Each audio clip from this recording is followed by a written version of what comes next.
5 ওয়াক্ত নামাজ কালাম পড়ে, এরপরেও জাহান্নামে যাবে যারা, তারা হলো 17 শ্রেণীর লোক। আমরা এক নজরে আবারও বলে দিচ্ছি, হারাম খাদ্য যে গ্রহণ করে, 1, 2 আত্মীয়তার সম্পর্ক ছিন্ন করে যে, নাম্বার 3 প্রতিবেশীকে যে কষ্ট দেয়, নাম্বার 4 মা বাবার অবাধ্য সন্তান, মা বাবার কথা শোনে না সে, নাম্বার 5 উগ্র মেজাজি, টেড়া, গোয়ার, সবাইকে দমায় রাখে, এই টাইপের লোক।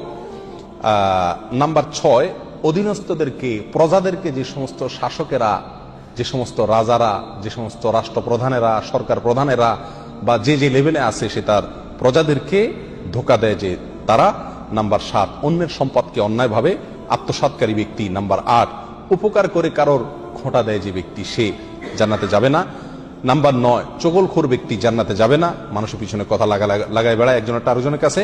নাম্বার 10 অন্যকে নিজের পিতা হিসাবে, নিজের বাবাকে না বলে, পরিচয় না দিয়ে অন্যকে নিজের বাবা হিসাবে, পিতা হিসাবে পরিচয় দেয় যে ব্যক্তি, সে। নাম্বার 11 গর্ব এবং অহংকার করে যে ব্যক্তি, যার মনের ভিতরে অহংকার আছে, সেই জান্নাতে প্রবেশ করবে না।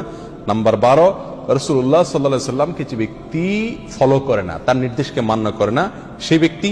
নাম্বার 13 অকারণে তালাক কামনা করে, তালাক চায় যে মহিলা, সেই মহিলা।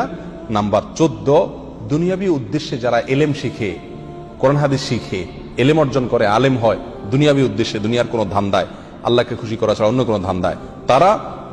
নাম্বার 15 চুলে বা দাড়িতে কোনো জায়গায় কালো কলব, পিওর কালো কলব ব্যবহার করে যারা, তারা। এবং নাম্বার 16 যে কোনো ভালো কাজ করে সেখানে মানুষকে দেখানো, এটা ফলাও করা, প্রচার করা, এই উদ্দেশ্য থাকে যাদের, তারা। নাম্বার 17 ওয়ারিশকে বঞ্চিত করে তার হক থেকে, এরকম অভিভাবক। এই শ্রেণীর লোকেরা মুসলমান হয়েও জান্নাতি হতে পারবে না। আল্লাহ তাআলা আমাদের সবাইকে এই দুর্ভাগাদের তালিকা থেকে আমাদের নামগুলোকে বের করে আনার তৌফিক দান করুন। চেষ্টা করব এই 17 শ্রেণীর কোনটিতে যাতে আমার নাম না থাকে, এটাকে টাঙায় রাখবো, ঝুলায় রাখবো লিস্টটাকে, এবং আমার ভেতরের কোনো পয়েন্ট আছে কিনা সেটা দেখে যাচাই করে সেখান থেকে নিজেকে বের করে আনবো ইনশাআল্লাহ। এরপরে আল্লাহ সুবহানাহু ওয়া তাআলার কাছে জান্নাত চাইতে পারবো, আশা করতে পারবো জোরালো ভাবে। আল্লাহ সুবহানাহু ওয়া তাআলা আমাদের সবাইকে আখিরাতে কিয়ামতের দিন একেবারে ফার্স্ট চান্সে, প্রথম চান্সেই জান্নাত যেন আমরা লাভ করতে পারি, জাহান্নাম থেকে মুক্তি নসিব যেন হয়, সেই তৌফিক দান করুন। জাযাকুমুল্লাহ ওয়া আখিরু দাওয়ানা আলহামদুলিল্লাহ।